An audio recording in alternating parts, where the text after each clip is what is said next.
তাহলে বেঈমান কাফেরেরা শয়তানের অনুসারী হওয়ার কারণে আমরা ইমানদার, আমরা মুমিন, আমরা আল্লাহ রাসূলের পাগল, আমরা কোরআন হাদিস মানি, আল্লাহ রাসূলের বিধান মানি, এই জন্য আমরা মুমিন। আমাদের প্রকাশ্য শত্রু তারা কারা? কথা বলেন। এখন আমাদের দেশে আপনি দেখবেন, আপনারা যারা মুরব্বী, আপনাদের কথা কি বলবো, আপনাদের কথা বলার কোনো ভাষা নেই।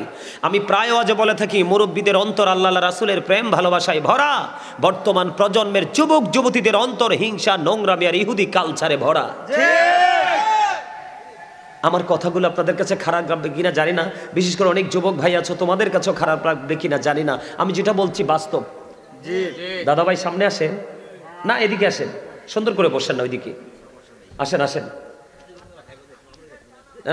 আমারও দেখবেন এইভাবে, ঠিক আছে। আমি কেন বললাম, আজকে দেখেন, আপনারা তো আছেন স্টেজে, আপনারা দেখেন পুরো প্যান্ডেলটাতে যা আছে সবগুলো মুরব্বী এবং মধ্যবয়সী, যুবক নাই বললেই চলে। হ্যাঁ দাদাভাই ঠিক কথা বলেছেন। এখন আমার প্রশ্নটা হলো আপনাদের কাছে, মুরব্বী মানুষ আপনারা যখন চলে যাবেন, আপনারা চলে যাওয়ার পরে পৃথিবী আর বেশি দিন টিকিয়ে রাখা সম্ভব না। কেন? ইসলাম যখন প্রকাশিত হয়েছিল তখন ইসলাম ছিল গরিব, পৃথিবীর অবস্থা ভালো ছিল না। যখন ইসলাম পরিপূর্ণ যৌবনে পা রেখেছে তখন কিন্তু পৃথিবী ছিল সোনা রঙে রঙিন। আপনি সোনার হরিণকে খুঁজতে হয়নি, অটো এসে ধরা দিয়েছে। কিন্তু এখন আবার ইসলাম গরিব হয়ে যাচ্ছে। ইসলাম যখন গরিব হয়ে যাবে, অচেনা রোগ, অজানা রোগ মানুষের মাঝে বিস্তার করবে। পৃথিবীর অবস্থা একেবারে প্রতিকূলে চলে যাবে, কিয়ামত খুব নিকটবর্তী হয়ে যাবে। আমার দিকে তাকান, আগে কিন্তু গান বাদ্যযন্ত্র বাড়ি বাড়ি হতো, এখন কিন্তু অতটা বাড়ি বাড়ি না হলেও বিয়ে শাদিতে হয় না? কথা বলেন না একটু। বিয়ে শাদিতে তো হয়, কিন্তু বিয়ে শাদী ছাড়াও কন্টিনিউ দেখেন প্রত্যেকটা ছেলের হাতে গান বাদ্যযন্ত্র চলছে না? চলছে। এক, আল্লাহ রাসূল বলেছেন, the music and musical instrument will be increased. কিয়ামতের পূর্বক্ষণে গান বাদ্যযন্ত্র বেড়ে যাবে, এটা কিয়ামতের আলামত। এটা কি? কিয়ামতের আলামত। আল্লাহ রাসূল বলেছেন, they will listen their wives. অথচ হাদিস শরীফের মধ্যে এসেছে, paradise of the child under the feet of the mother. দুইটাই কিন্তু আল্লাহ রাসূলের বাণী। আমি এখানে ইউনিভার্সিটির স্টুডেন্ট থাকতে পারি, এডুকেটেড পারসন থাকতে পারে, জন্য আমি কিন্তু আরবিতে পরে ট্রান্সলেট করব। দুইটাই কিন্তু আল্লাহ রাসূলের বাণী। আল্লাহ রাসূল বলেছেন, they will listen their wives. কিয়ামতের পূর্বক্ষণে সন্তান তার বিবির কথা শুনবে। কার কথা শুনবে? এই যুগের মানুষ মাকে মূল্যায়ন করবে না। কিয়ামতের পূর্বক্ষণে মা বাবার কোনো মূল্য থাকবে না। এটা কিয়ামতের আলামত। কিসের আলামত? কিয়ামতের আলামত। অথচ আল্লাহ রাসূল বলেছেন, paradise of the child under the feet of the mother. আল্লাহ রাসূল বলেছেন, ইন্নাল জান্নাতা তাহতা আকদামিল উম্মাহাতিকুম। তোমাদের মায়ের পায়ের নিচেই তোমাদের জান্নাত, বেহেশত। সুবহানাল্লাহ বলেন না? আরে আরো জোরে সুবহানাল্লাহ। প্রশ্ন করা হলো, ইয়া রাসূলুল্লাহ, আমার দিকে তাকান, আপনারা কি কষ্ট পান? আরো জোরে বলেন, কষ্ট পান? ভালো লাগে? যার যার কাছে ভালো লাগে আপনারা আমার কাছে চলে আসেন, সবাই আসেন। এই যে ফাঁকে ফাঁকে জায়গাগুলো, এগুলো কিন্তু জান্নাতের বাগানে বসার আদব না। যদি আলোচনা শোনার সত্যিকার ইচ্ছা থাকে চলে আসেন, আর যাদের যাওয়ার ইচ্ছে এই সুযোগে। কথা কয় না, ঠিক আছে না রে? হ্যাঁ, লারাটা জন পড়ছে, এই লারায় কেউ সামনে আসেন, যার যাওয়ার ইচ্ছাতে চলে যান, সুযোগ আছে না? বারবার উঠলে তো সবার সামনে দিয়ে মানুষ কি বলবে? মানুষে খারাপ বলবে না? এই জন্য বলছি, আপনারা আমার কথা কষ্ট পাইয়েন না। মুসল্লিদেরকে মাঝে মাঝে একটু এনার্জি দিতে হয়। কি দিতে হয়? কারণ এখনকার মুসল্লিরা কিন্তু অত অ্যাক্টিভ না, কি না? এত অ্যাক্টিভ না, এই জন্য তাদেরকে একটু কি করতে হয়? বন্ধুরে আবার আল্লাহ রাসূলকে যখন প্রশ্ন করা হলো, ইয়া রাসূলুল্লাহ, ইয়া হাবিবাল্লাহ, নবী গো, আমার কাছ থেকে সবচেয়ে মিষ্টি সবচেয়ে ভালো আচরণ পাওয়ার হক কার বেশি? আমার নবীজি বললেন ক্বালা উম্মুকা, তোমার মা। ক্বালা সুম্মা মান, তারপরে কি ইয়া রাসূলুল্লাহ? রাসূল বললেন ক্বালা উম্মুকা, তোমার মা। আবার প্রশ্ন করা হলো ক্বালা সুম্মা মান, তারপরে কে? রাসূল বললেন ক্বালা উম্মুকা, তোমার মা। আবার প্রশ্ন করা হলো ক্বালা সুম্মা মান, তারপরে কে? রাসূল বললেন ক্বালা আবুকা, তোমার বাবা। সুবহানাল্লাহ। এখনকার ছেলেরা সত্যি করে বলেন, আপনাদের শিলাস্থানের মানুষ, এখনকার ছেলেরা কি মা বাবার কথা শোনে? তাহলে পৃথিবী কি বেশি দিন ভালো থাকবে? আল্লাহ বলতেছি কোরআনে ওয়াবিল ওয়ালিদাইনি ইহসানা। কি চমৎকার কথা, কি বুঝে আসে? আপনারা আমার কথা বুঝেন? আমরা সন্তান হিসেবে আমাদের প্রত্যেকের উচিত, we should Obi our parents. প্রত্যেকের উচিত পিতামাতাকে মান্য এবং পিতামাতার উচিত সন্তানের দায়িত্ব যত্ন সহকারে পালন করা। ঠিক কিনা বলেন?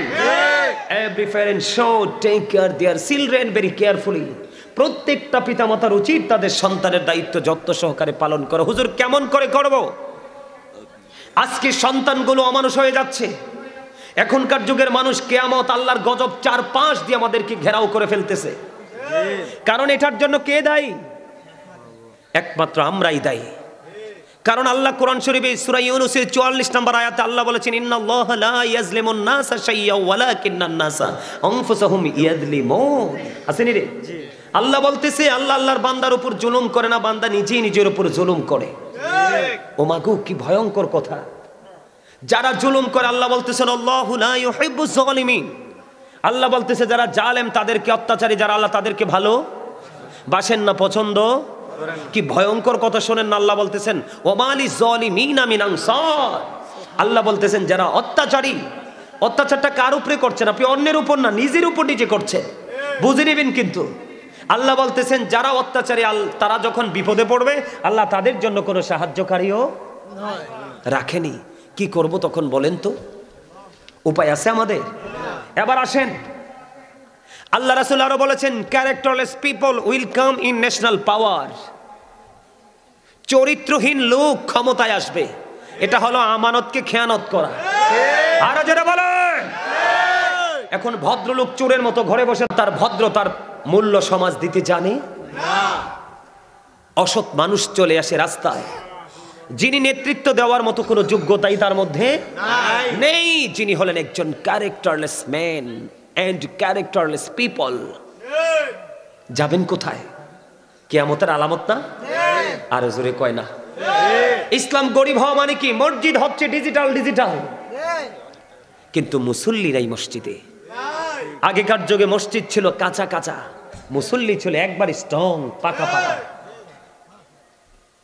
এগুলো আমাদের জন্য কখনোই শুভ ভালো ফল বয়ে আনতে পারে না। এই জায়গাগুলো থেকে উঠে আসতে হলে বাবা মাকে দায়িত্ব পালন করতে হবে। কি পালন? দায়িত্ব পালন করতে হবে।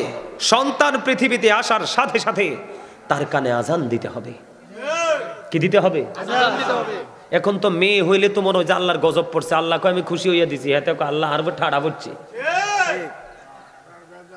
বেজার হয় না? কথা কর না কেন? বন্ধুরে আমার, মা খাতুনে জান্নাত ফাতেমা তো জাহরা রাদিয়াল্লাহু তাআলা আনহা, ওনার সন্তান যখন পৃথিবীর বুকে কদম মোবারক বাড়িয়ে দিলেন, যারা হবে, ও বন্ধু, যারা হবে জান্নাতি যুবকদের সরদার। সুবহানাল্লাহ।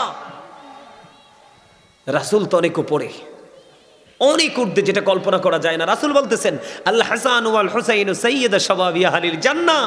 রাসূল বলতেছেন ইমাম Hasan and Husain are the leader of younger people in জান্নাহ।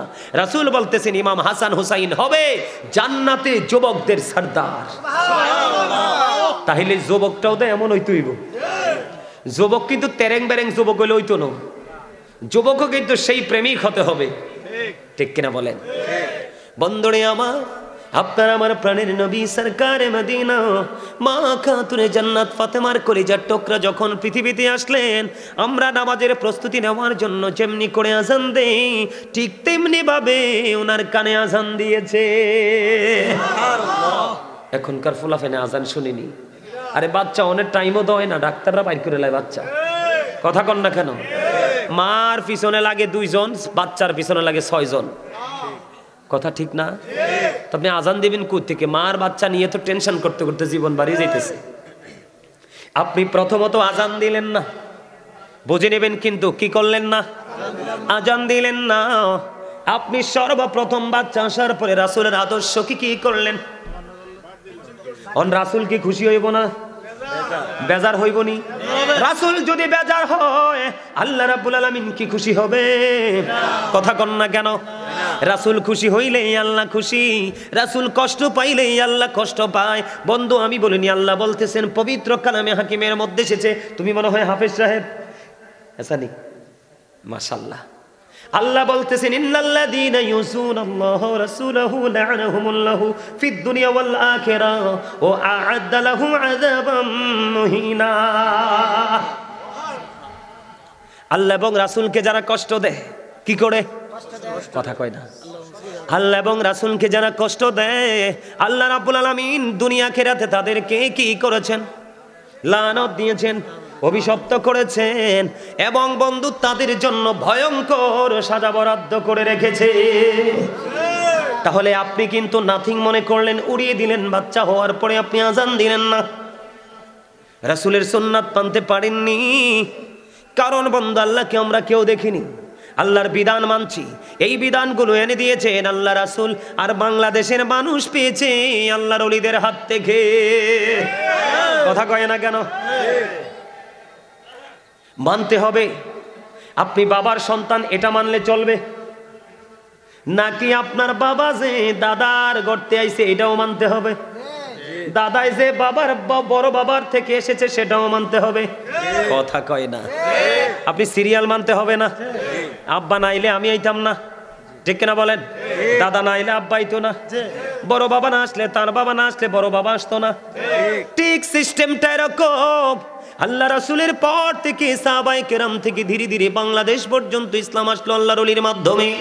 যেমন হলেন শাহজালাল মুজাররদি আমনি, যায় নামাজ বিছাইয়া সুরমা নদী পার হয়ে গেছে, আর আপনি আমি জাহাজ দিয়াও পার হইতে পারি না।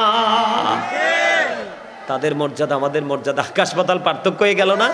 কেন পার্থক্য হলো? তারা আল্লাহ রাসূলের আইন মেনেছে, আমরা মানিনি। কথা কন না? আমরা ঈদের দিন নামাজ পড়বো, সুন্দর জামা পরবো, কুরবানিতে গোস্ত খাবো, এই মার্কা মুসলমান। হাইয়া আলাস সালাহ বললে যে মসজিদে যেতে হবে, এটা মানতে রাজি না। এই যে রোজা আইতেছে, কত গন্ডার যে গ্যাস্ট্রিক বাড়বো। আরেকজনে কইবে হুজুর আমার তো শুধু গ্যাস্ট্রিক না, এটার লগে আলসারও আইছে। এরকম হয় না আমাদের মাঝে?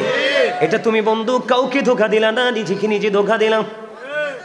আমার দিকে তাকান, ছোট্ট করে বলছি, সমাজকে বাঁচাতে হবে, দেশকে বাঁচাতে হবে, ইসলামকে বাঁচাতে হবে। বাঁচতে হলে আপনাকে মূলের দিকে ধাবিত হতে হবে।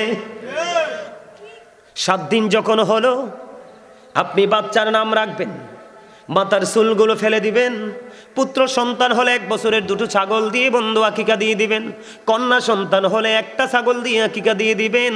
এটা আপনার 7 দিনের দিনে কাজ। এখন দেখবেন আল্লাহ রাসূল কয় 7 দিনের দিন চুলগুলো ফেলে দাও। এখনকার ডাক্তার বলছে 6 মাস ফালানো যাবে না। রাসূলেরটা মানে না, ডাক্তারেরটা মানে। আল্লাহ রাসূল বলছে আকিকা দিয়ে দাও, আকিকার খবরও নাই। আছেন আমাদের মধ্যে? আমি আপনাদেরকে মনে করিয়ে দিচ্ছি, নাকি আমি ওয়াজের শিডিউল চেঞ্জ করে ফেলবো? না, এগুলো একটু একটু, কারণ বাংলাদেশের অবস্থাটা ভালো দেখছি না। গতকালকে টিভিতে দেখলাম কিশোর গ্যাং দৌড়ছে ডিবি। যেই ছেলেগুলোর হাতে থাকার কথা খাতা কলম, এই ছেলেগুলোর হাতে পিস্তল, মাদক, নেশা জাতীয় দ্রব্য, এক ঝাঁক মৌমাছির মতো। টিভিতে দেখে অবাক হয়ে গেলাম, আহারে আমার দেশের ভবিষ্যৎ কি? শুধুমাত্র সুশিক্ষা না থাকার কারণে, ধর্মীয় শিক্ষা না থাকার কারণে Islam is not only a religion but also complete code of life. পরিপূর্ণ এবং পূর্ণাঙ্গ জীবন ব্যবস্থা ইসলামের মধ্যে রয়েছে। এখন সেই ইসলামের নির্যাসকে আপনার আমার প্রাণের নবী কে? নবী না? নবী ছাড়া কিছু পাওয়ার সম্ভাবনা আছে? কিছু পাইছি? আমেরিকার গবেষক কি বক্তব্য দিচ্ছে দেখেন না। আমেরিকার গবেষক মাইকেল এইচ হার্ট তিনি 100 জন প্রভাবশালীর তালিকা করলেন। তিনি বললেন the 100 A ranking of the most influential person in the history. 100 জন প্রভাবশালীর তালিকা করে তিনি ইনফ্লুয়েন্সিয়াল দ্বারা আপনার আমার প্রাণের নবীকে শ্রেষ্ঠ সেরা হিসাবে আখ্যায়িত করলেন। ডক্টর আহমদ পেয়ারা বাগদাদি যিনি বোস্টন ইউনিভার্সিটির ইংলিশ লেকচারার ছিলেন, তিনি বলেছেন of all the great religious personalities of all prophet Muhammad রাসূলুল্লাহ সাল্লাল্লাহু আলাইহি সাল্লাম ওয়াজ দ্য মোস্ট সাকসেসফুল। এক পৃথিবীর বুকে যতগুলো নবী রাসূল এসেছে এর মধ্যে প্রত্যেকটা জায়গায় সফল আপনার আমার প্রাণের নবী। সুবহানাল্লাহ। এখন সেই নবীর উম্মত হয়ে আমরা ব্যর্থ, এর চেয়ে বড় লজ্জা কি কিছু আছে? কথা বলেন না। বন্ধুরে আমার, আপনি নামটাও রাখলেন না, চুলটাও ফালালেন না, আকিকাও দিলেন না, 7 দিনের 3টাই আপনি বোল্ড আউট করে দিলেন। 2 বছর পর্যন্ত মা তার সন্তানকে স্তনের দুধ খাওয়াবে। এখনকার অসংখ্য বাচ্চা মায়ের দুধের স্বাদ কেমন জানে না। কথা কন না কেন? এগুলো কি মা বাবার দোষ না? আরো জোরে বলেন না। এই সন্তান হলো কাদামাটির মতো। আমাদের দেশের অনেক পরিস্থিতিটা কেমন হয়েছে জানেননি? কইতাম নি একটা গল্প মনে হয়েছে আর কি। কইতাম, যেমন ধরেন আমাদের দেশে বৃক্ষ মেলা তো হয়, বৃক্ষ মেলায় গেছে এক লোক গাছ কিনতো, তো চারা কিনতে গেছে, মিষ্টি মিষ্টি ফল কিনবে। তো মিষ্টি ফল কিনতে বাজারে যাইয়া দেখে এত সুন্দর এক তেঁতুলের চারা। সে তেঁতুলের চারা দেখে মিষ্টি ফলের কথা ভুলেই গেছে, তেঁতুলের চারা কিনে নিয়ে আসলো। তেঁতুলের চারা কিনে নিয়ে এসে এবার কি করলেন, লাগাই দিলেন উর্বর মাটিতে। খুব দ্রুত তেঁতুল গাছ বড় হয়ে গেল, তেঁতুল ধরলো। পাকার পরে তেঁতুল কামড় দিয়ে দেখে এমন সুক্কার সুক্কা, চুল সব খারাই গেছে। হেতে তেঁতুল গাছের নিচে বই বই কি কয়, আল্লাহ আমি তো মনে করছিলাম ল্যাংরাম ধরব। আল্লাহ কয় গর্দবে কয় কি, তুমি তো বলতো শুরুতেই করছো কি, তুমি গেছলা কি, তুমি গেছো মিষ্টি ফল সুইট ফল কেনার জন্য। এখন তুমি তেঁতুলের চারার প্রেমে পড়ে জাতকুল দেখছো না, তুমি তেঁতুলের চারা কিনে নেছো, সুক্কা তেঁতুল ধরছে, অনক ল্যাংরাম ধরবো। হ্যাঁ, আমার রাসূল পাঠাইয়া তোমার জন্য সব বিধান সেটিং করে দিলাম, ওইগুলো ভালো লাগছে না, হুজুরে ওয়াজ করছে ওইটা ভালো লাগছে না। অন ফোলা যখন তোমার লগে গার ফাঁক দে আল্লাহরে ডাকতো। হ্যাঁ, আমি না সিস্টেম দেখাই দিছি। কি করেছি আমি? তো তোমাকে ট্রেনিং দেওয়ার যে ট্রায়াল দেওয়ার যে ট্রেনিং যে ট্রায়াল দেওয়ার যে সিস্টেমটা সেটা তো আমি তোমাকে দেখিয়ে দিলাম, কিন্তু তুমি তো সেই প্রেমে পড়োনি, তুমি পড়েছ উল্টো প্রেমে। কোন প্রেমে? কথা বলেন না, কোন প্রেমে? উল্টো প্রেমে। আরে সাইলেন্ট করছি না মোবাইল, মনেও নাই। উল্টো প্রেমে না? তো এখন আপনারা বলেন আমাদের দশাটা হয়েছে ওই রকম। আমরা স্বপ্ন দেখি বড় হলো, ছেলেটা মানুষ হলো না, কিন্তু ছেলেটা তো একদিনে মানুষ হবে না। ছেলেটাকে আপনি সমান তাহলে 3টা জিনিস উপহার দিতে হবে। কয়টা? বাচ্চাটাকে একটা হলো ফ্যামিলি, কি আরেকটা হলো তার সমাজ, আরেকটা হলো তার যখন বেড়ে উঠবে তখন সে কার সাথে মেলামেশা করছে, চলাফেরা করছে, তার ফ্রেন্ড সার্কেলটা কেমন, ওই সমস্ত জায়গাগুলো আপনাকে কি করতে হবে, নজরে রাখতে হবে। ঠিক না বলেন? ঠিক। বন্ধুরে আমার, এবার মা রাসূল বলেছেন 2 বছর বাচ্চাটাকে দুধ খাওয়াবা, বকরির দুধ। মা কিন্তু বাচ্চাকে বকরির দুধ খাওয়ায় না। ওই বাচ্চা বকরির দুধ কেমন সেটাই বোঝে না, কারণ মায়ের বুকের দুধের মধ্যে, স্তনের দুধের মধ্যে বাচ্চার জন্য রোগ প্রতিরোধ ক্ষমতা এবং বাচ্চাটা বেড়ে ওঠার সব উপাদান আল্লাহ কুদরতি ভাবে লাগাইয়া দিছে। এরা মনে করে বাচ্চারে দুধ না খাওয়াইয়া ফিটার খাওয়াইছি, মনে করছে বাচ্চা গেছি, আমি ফ্রি হয়ে গেছি। 7 বছরে যখন বাচ্চাটা পা রাখবে, কয় বছর আপনি নামাজের কথা বলবেন, 10 বছরে যখন পা রাখবে নামাজের জন্য মায়ের দিবেন, বিছানাটা আলাদা করে দিবেন। বাচ্চাটাকে যখন আপনি যথাসময়ে নামাজ দিতে পারবেন, তখন আপনার বাচ্চা কোনোদিন লাইনচ্যুত হবে না। কেননা সূরা আনকাবুতের মধ্যে আল্লাহ বলেছেন ইন্না সলাতা তানহা আনিল ফাহশাই ওয়াল মুনকার। আল্লাহু আকবার বলেন না, আর জোরে বলেন আল্লাহু আকবার। হাদিস শরীফের মধ্যে এসেছে, আমার দিকে তাকানো বন্ধু, যেই বাচ্চাটার এখনো গুনাহ করার সময় হয়নি, অন্যায় অপরাধকে চিনার বোঝার সময় হয়নি, ওই বাচ্চাটা যখন আপনি নামাজে ধরিয়ে দিলেন, আল্লাহ রাসূল বলেছেন, হযরত আবু যর রাদিয়াল্লাহু তাআলা আনহু থেকে হাদিস কানা বর্ণিত, আল্লাহ রাসূল শীতের দিনে বের হলেন। শীতের দিনে বের হওয়ার পরে তিনি দেখতে পাইলেন শীতের কারণে গাছের পাতাগুলো শুষ্ক হয়ে জোরে জোরে পড়ছে। আমার নবী গাছের ডাল ধরলেন, এবার আবু যরকে একটা ডাক দিলেন। আবু যর উত্তর দিলেন, লাব্বাইকা ইয়া রাসূলুল্লাহ, আমি হাজির। এবার আমার নবীজি ডাক দিয়ে বললেন, রে আবু যর, তুমি চাইয়া দেখো শীতের কারণে শুষ্ক হয়ে গাছের পাতাগুলো কেমনি ঝরে ঝরে পড়ে। আল্লাহর বান্দা যখন আল্লাহর কুদরতি কদমে নামাজের মাধ্যমে সেজদা লাগায়া দিবে, ওই তার আমল নামা থেকে ওই শীতের দিনে গাছের পাতার মতো জীবনের গুনাহগুলো সব ঝরে পড়ে যাবে। আপনি আমি তো এটাও করতে পারলাম না, কথা বলেন না। আপনি ব্যবসাতে যদি ইনভেস্ট না করেন, ব্যবসা কি করা যাবে? ঠিক বাচ্চাটাকেও মানুষ করতে হলে আপনাকে আগে আপনার মেন্টালিটি ইনভেস্ট করতে হবে, কথা বলে না। আপনার চিন্তা চেতনাটাকে কি করতে হবে? খাটাতে হবে। আল্লাহ রাসূল বলেছেন, আমার দিকে তাকান, হাদিস শরীফের মধ্যে আল্লাহ রাসূল বলেছেন, আদিবু আওলাদাকুম আলা সালাতি খিসালিন হুব্বি নবিকুম ওয়া হুব্বি আহলি বাইতিহি ওয়া আলা কিরাতিল কুরআন। আল্লাহ রাসূল বলেছেন, আদিবু আওলাদাকুম আলা সালাতি খিসালিন হুব্বি নবিকুম ওয়া হুব্বি আহলি বাইতিহি ওয়া আলা কিরাতিল কুরআন। রাসূল বলেছেন, তোমরা তোমাদের সন্তানদেরকে তিনটি বিষয় শেখাও। কয়টি বিষয়? তিনটি বিষয়। প্রথম হলো হুব্বি নবিকুম, teach the love of the prophet. নবীর ভালোবাসা শেখাও, কেননা নবীর প্রেমই হলো ঈমান। আর এটা আমরা ঈমানদার হিসেবে নবীকে ভালোবাসাটা আমাদের জন্য ফরজ। নবীকে ভালো না বাসতে পারলে মুমিন হওয়া যাবে না। নামাজ, রোজা, হজ, যাকাত আল্লাহর দরবারে কবুল হবে না। নবীকে কি ভালোবাসার দরকার না?